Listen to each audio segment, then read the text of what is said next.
অন্যদিকে হাইলাকান্দি শহরের পানীয় জলের যে দীর্ঘদিনের সমস্যা তা সমাধানে এবার বড় উদ্যোগ। প্রায় ৭২ কোটি টাকা ব্যয়ে নির্মাণ হতে চলা পানীয় জল প্রকল্পের কাজের অগ্রগতি খতিয়ে দেখতে প্রকল্প স্থল পরিদর্শন করলেন বিধায়ক ডক্টর মিলন দাস।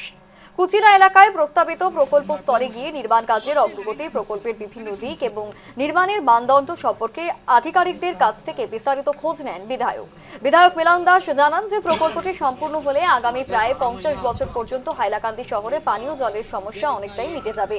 শুধু প্রকল্পের কাজ শুরু করাই নয়, নির্ধারিত সময়ের মধ্যে যাতে কাজ শেষ হয় এবং নির্মাণের ক্ষেত্রে কোনো ধরনের গুণগত মানের সঙ্গে আপোষ না করা হয় সেদিকে নজর দেওয়া হচ্ছে বলে জানান বিধায়ক। আগামী ১ বছরের মধ্যে ৭২ কোটি টাকার এই গুরুত্বপূর্ণ পানীয় জল প্রকল্পের কাজ সম্পূর্ণ করার লক্ষ্য নেওয়া হয়েছে।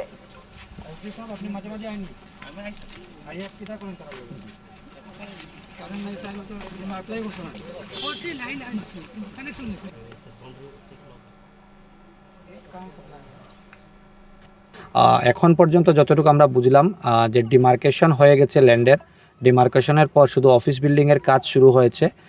এখানে ঠিক পাশে কেমিক্যাল বিল্ডিংয়ের কাজ, সেটাও তাদের বেটিং ভেরিফাই শেষ হয়ে গেছে, ডিজাইন এসে গেছে, তারা সেই কাজও ধরবে।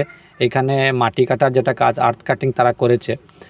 এরপরেই তাদের কয়েকটা যে হাইড্রোলিক স্ট্রাকচার আছে বা অন্যান্য তাদের যে স্ট্রাকচারগুলো, এগুলোকে অ্যাপ্রুভ করাতে হয়। তো এগুলো এনআইটি থেকে অ্যাপ্রুভেলের কাজ চলছে। এগুলো অ্যাপ্রুভেলের কাজের সাথে সাথে তারা যে নেক্সট ফেজে, এখন আপাতত প্রথম ফেজে আমি যেটা বুঝলাম যে office building and chemical room এগুলো তৈরি হচ্ছে। নেক্সট ফেজে নিশ্চিতরূপে খুব তাড়াতাড়ি তারা প্ল্যান্টের বাকি hydraulic structure and other component যেগুলো আছে এইগুলোর উপরে কাজ করবে। আমি তাদেরকে জিজ্ঞেস করেছি যে খুব তাড়াতাড়ি করতে হবে, তারা বলছে ১ বছরের ভিতরে করতে হবে।